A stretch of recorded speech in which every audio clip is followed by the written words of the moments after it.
Hello, and we're in Kali Linux again. So in this video, we will be learning how to get a bootable USB from Linux. So specifically Windows bootable USB, because when I was doing this, I know how hard this can be. There is a really cool tool called Ventoy. I covered this before, but in most cases it gets the job done and it's really easy to set up. So here's our pen drive. So this is my pen drive, or you can call USB stick or whatever you call it. So this is our USB stick. And then you just have to go to Firefox, Chrome, Brave, whatever browser you use. Just get into that and then search for Ventoy. So this is the spelling, Ventoy. Just type Ventoy and you should see the first link that says ventoy.net. You can just click on this or in the downloads, it doesn't matter. Then you can just click on downloads and go to here, and this is the version that we are looking for. If you're using Windows, you would use this, but we're using Linux, so we will be using this one. So just click on this and then it will get you to a GitHub page. So what we do here, you just scroll down and just click on this version right here. So this is a zip version. So tar.gz, if you didn't know, is a form of compressed file. So we just have to wait for it to download. Shouldn't that long, it's a really small file. So there it is done. So I'll just click on here and it will open the file that it is in. So it's usually in downloads, and if you're using a terminal interface, it should be like cd download and then ls, and there you go, it just shows Ventoy right here. Then you just have to extract it. You can do it from terminal or from a user interface. If you're using it Linux, it should have an extract here option right here.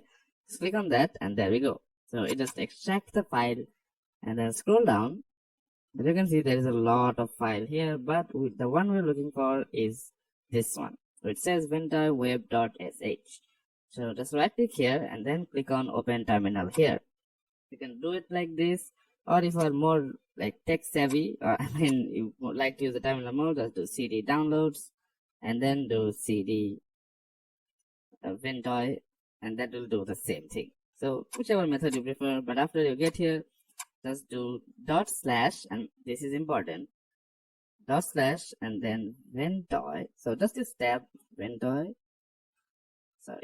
web.sh, there we go. So ventoy web.sh, this is the one we are looking for. Then after you click it, so as you can see, it says please use sudo or run the script as root, because it requires the script to be run as root, because it will open the web browser.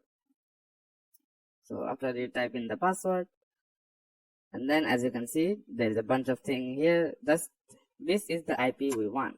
So to open this directly from the terminal, click on Control and then press on this link, and it should just open up the terminal. So I open up the web browser, and here is our Ventoy user interface. So now you can use here command option, select partition style, and whichever partition style you use. So if you're an MBR user, click on MBR. If you use GPT, then just click on GPT.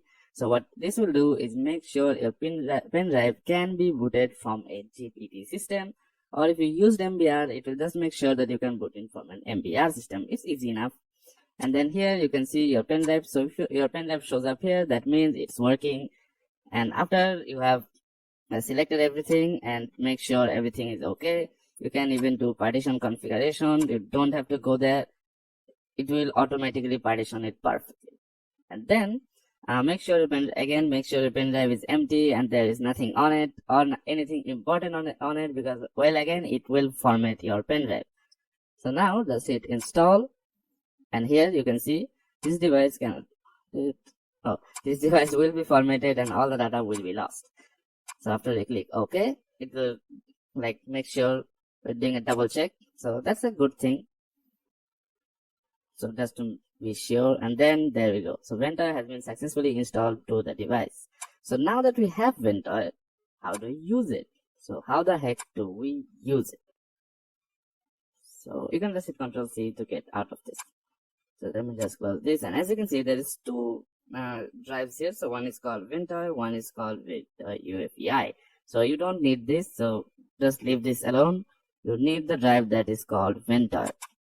So whichever ISO you copy in here will be the ISO that you will get the prompt to boot into.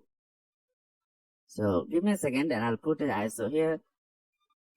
I just copied an ISO. So this is a Windows 10 ISO.